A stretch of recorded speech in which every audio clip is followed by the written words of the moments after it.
Roughly a quarter of people who have mortgages are underwater in their mortgage, so that's about 10 million, 11 million households. Now they're concentrated geographically, so Nevada has very high number of people, proportion of people underwater, Nevada, Arizona, California, Florida. It's important to know that this program is not changing the fact that people are underwater. So there's been an ongoing policy debate about what to do with people underwater, and do you essentially figure out ways to lower the principal of their mortgages. This program is not doing that. What this is doing is it's saying, okay, you're underwater.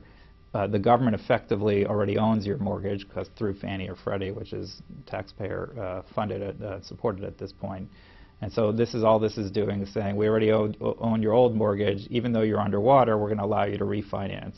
Typically, those are high-risk people, and that the underwriting standards would kind of raise flags and put impediments up to having these people refinance. And this is a plan to basically allow them to refinance so that if, let's say, they're paying 6% on the mortgage, now they'll be paying closer to 4% because mortgage rates are so low. Put some money in their pocket, but it's not going to change the underlying fact that they're underwater.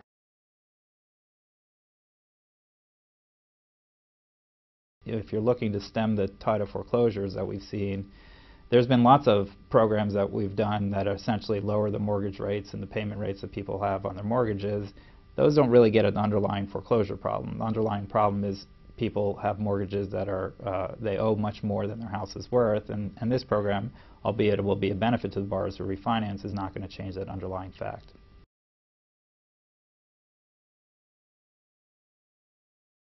By some, this policy has been misunderstood. The motivation of it is government's already backing these loans.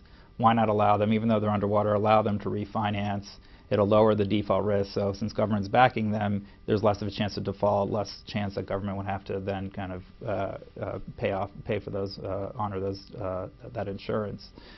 That's kind of pitched as a win-win program. But of course, as with most policies, there are losers involved. Partly, it's going to be the taxpayers, I think to a small degree.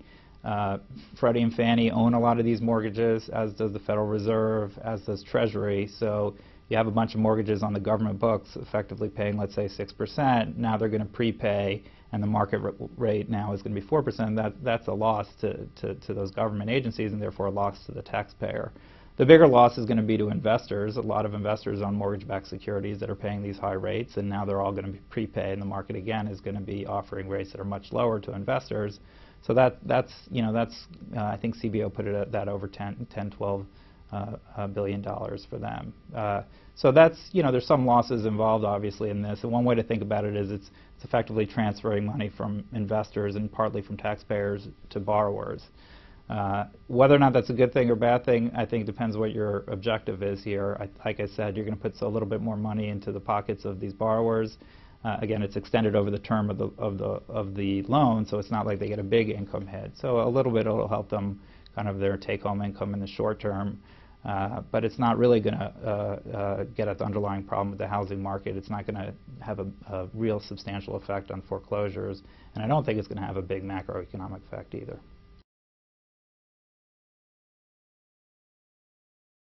I don't think there's any easy solutions to housing. I think if you look at everything we've tried, it's stemming from the same underlying problem. We built way too many homes.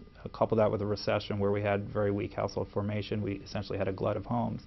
And we're still working through that. I think the real policy decision is, do you try and kind of forestall foreclosures and try and kind of minimize the pain, hoping to buy time so that when once the recovery is in place, you can kind of improve the housing market.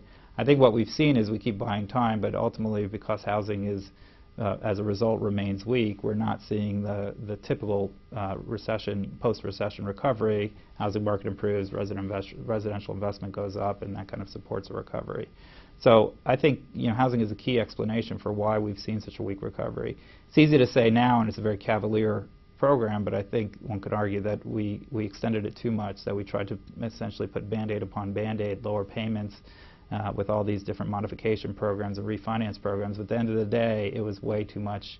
Many people that are underwater, a substantial amount of underwater. Latest estimates are probably $750 billion amount underwater. So that's a real debt overhang that we have to work through. I think the policy, unfortunately, is to wait for that to work through. We've seen that in that we're not building nearly as many homes, although housing sales data has been weak for now 2.5 years. But I think actually all these efforts and the kind of the knotting up the foreclosure process on the servicer side, they've just been kind of overwhelmed, has really forestalled a recovery. So there's no panacea here, but I think the sooner that we can get the distress of the housing market and that overhang, go through that overhang and get it behind us, the more that we can see stronger growth going forward.